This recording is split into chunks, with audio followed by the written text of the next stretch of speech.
अब आज की अगली बड़ी खबर का रुख करते हैं। बिल्किस बानो के दोषियों की समय से पहले रिहाई केस में सुप्रीम कोर्ट में आज फैसला आ सकता है और इस मामले में सुप्रीम कोर्ट ने गुजरात सरकार से एडवाइजरी कमेटी का भी ब्यौरा मांगा है।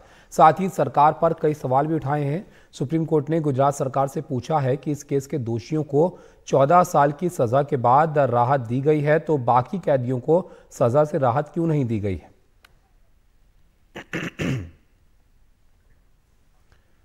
तो ये जो मामला है इसमें आज सुप्रीम कोर्ट अपना फैसला सुनाएगा। उधर ये मामला क्या है ये भी आप समझिए। यहाँ पर 15 अगस्त 2022 को यहाँ पर जो आरोपी थे उनकी रिहाई हुई। आज़ादी का अमृत महोत्सव के तहत दोषी रिहा हुए और 30 सितंबर 2022 को रिहाई के खिलाफ सुप्रीम कोर्ट में याचिका दाखिल होती है।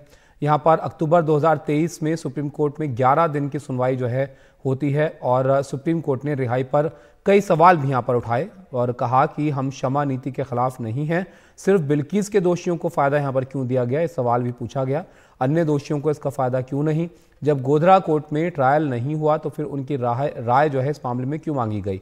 12 अक्टूबर 2023 को सुप्रीम कोर्ट ने इसमें अपना फैसला सुरक्षित रख लिया था, जिस पर आज कोर्ट की तरफ से फैसला जो है वो सुनाया जाएगा।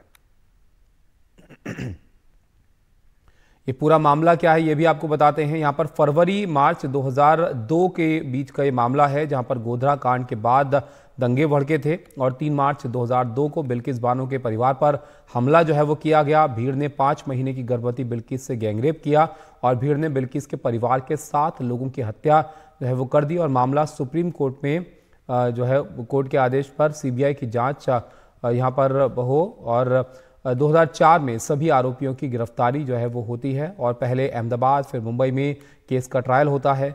21 जनवरी 2008 को जो दोषी थे उनको उम्र कैद की सजा यहां पर सुनाई जाती है। आशीष भार्गव हमारे साथ हमारे सहयोगी जुड़ गए हैं। आशीष, न सिर्फ इस मामले के लिए बल्कि इस तरह के जो मामले हैं उसमें किस तरह आगे जो है कदम उठाए जाएंगे, ये आज यहाँ पर तय हो जाएगा कोर्ट के फैसले से। जी बिल्कुल, देखिए एक बहुत बड़ा फैसला है।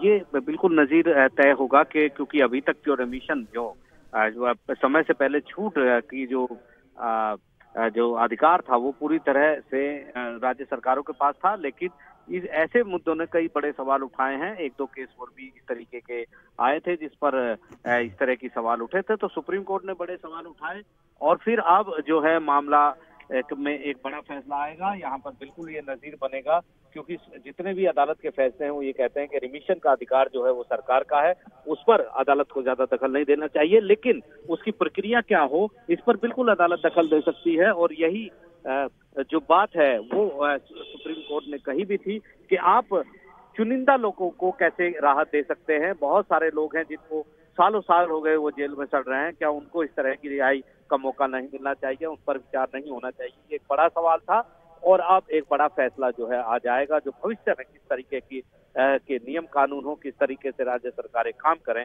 वो इस पर तय करे सुप्रीम कोर्ट। जी आशीष, कई सारे सवाल भी हैं इस मामले में जो कोर्ट की तरफ से भी पूछे गए थे कि सिर्फ इन्हीं लोगों को क्यों यहाँ पर जो है इस नियम के तहत रिहाई मिली, छोड़ा गया वक्त से पहले। ये क्या कुछ इसमें कहा जाता रहा है अब तक मामले में जब इसको सुना गया, ये भी थोड़ा आप बताइए।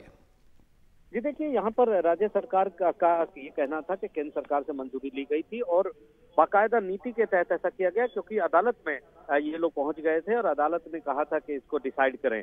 सुप्रीम कोर्ट ने भी ये फैसला दिया था कि 1992 की नीति के तहत इन पर विचार होगा और उस समय की नीति में ये था कि जो गैंगरेप और हत्या के मामले हैं उनके दोषियों को भी रिहाई दी जा सकती है, जो 2014 में बाद में केंद्र सरकार की नीति से बदल गई। ऐसे लोगों को अब राहत नहीं मिलती। तो यहाँ पर उनका ये कहना था कि क्योंकि 2008 में उनको दोषी करार दिया गया था और 2008 में 1992 की नीति थी, इसलिए उसी नीति पर विचार हुआ और सुप्रीम कोर्ट ने भी यही कहा था। तो ऐसे में उनकी नीति पर विचार हुआ है, लेकिन सुप्रीम कोर्ट यहाँ पर ये कह रहा था कि क्या बाकी जो कैदी हैं उनको भी इस तरह से लाभ मिलता है, ये बड़ा सवाल पूछा था।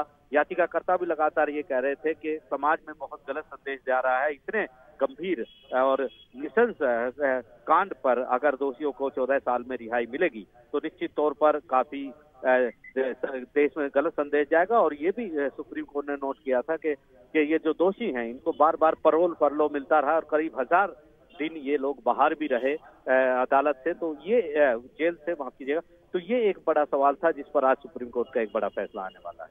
जी, बहुत शुक्रिया आशीष आपका सब जानकारी के लिए। तो काफ़ी महत्वपूर्ण रहने वाला है ये मामला जो है, जिसमें सुप्रीम कोर्ट अपना फैसला आज सुनाएगा। किस तरह इस तरह के जो मामले हैं उसमें आगे कैसे चीज़ें तय होंगी, केंद्र सरकार, राज्य सरकार किस तरह से इन मामलों को देखेगी, ये तमाम चीज़ें हैं जिन पर जो है स्थिति आज साफ होगी जब कोर्ट यहाँ पर अपना फैसला इसमें सुनाएगा।